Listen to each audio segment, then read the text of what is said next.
تو پھر حضور غوث اعظم کا دست مبارک نمودار ہوا ہے اور کشتی کو پکڑ کے کنارے لگا دیا ہے، کشتی کو پکڑ کے کنارے لگا دیا ہے۔ ایک غریب کہنے لگا یہ کیسے ہو سکتا ہے، تو دوسرا اس کی کمر پہ تھپکے دے کے کہنے لگا ویسے ہی ہو سکتا ہے جیسے آصف بن برقیہ کے ساتھ ہوا، بالکل ویسے ہی ہو سکتا ہے۔ سیدنا غوث اعظم کی کرامات اتنی متواتر کے ساتھ ہیں کہ ملا علی قاری فرماتے اتنی تو کرامتیں سنی نہیں جتنی غوث پاک کو اللہ نے عطا فرمائی۔ رب کریم نے انہیں درجہ دیا، وقار دیا، ان کی دعاؤں کو قبولیت دی، اللہ نے انہیں اعزاز کے ساتھ نوازا، اللہ نے ان پر فضل فرمایا۔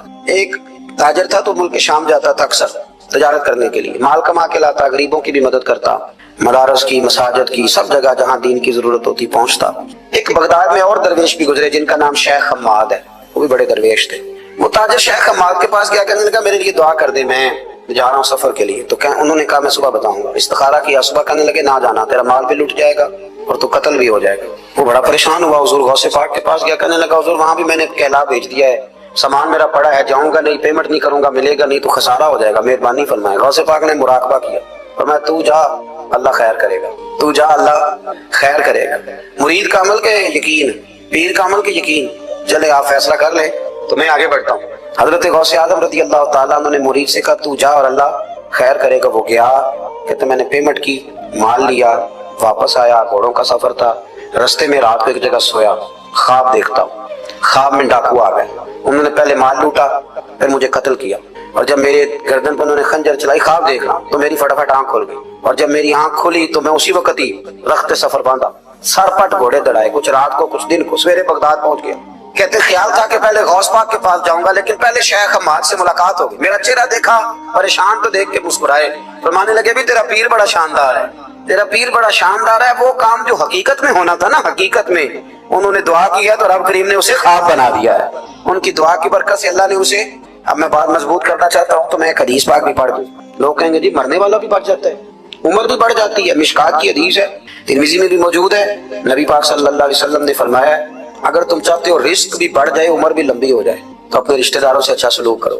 اس کا مطلب ہے کہ عمر بڑھ جاتی ہے، موت کچھ وقت کے لیے ٹل بھی جاتی ہے۔ حضور غوث پاک کو اللہ نے بڑا اعزاز دی، بڑی کرامات دی۔ آپ فرمایا کرتے تھے میں نے 40 سال اپنے رب کو راضی کیا ہے مصلی پہ بیٹھ کے۔ تو میرے مالک نے پھر پوچھا ہے کہ عبد القادر کچھ مانگ لے، کوئی بات کر لے، تو سیدنا غوث اعظم رضی اللہ تعالیٰ عنہ فرماتے ہیں کہ میں نے پھر اپنے رب کریم کی بارگاہ میں عرض کیا مالک جو قیامت تک مجھ سے محبت کرے فضل کرنا اسے بغیر توبہ کے موت نہ دینا۔ تو میرے رب نے میری اس دعا کو شرف قبولیت عطا فرمایا کہ جو مجھ سے پیار کرے گا، میرا نام لے گا، وہ بغیر توبہ کے نہیں مرے گا۔ جنات بھی آپ کی بارگاہ میں حاضر ہوتے، آپ کو شیخ بحر و بر کہا جاتا ہے۔ جب آپ نے منبر پر بیٹھ کر یہ اعلان فرمایا کہ میرا یہ قدم ہر ولی کی گردن پر ہے، تو خراسان کے جنگلوں میں معین الملت والدین عطائے رسول ہند الولی خواجہ معین الدین اجمیری موجود، تو وہاں اعلان کرنے لگے، کہنے لگے غوث پاک صرف گردن پہ کیوں، آپ میری آنکھوں پہ بھی قدم رکھیں، میرے سر پہ بھی قدم رکھیں۔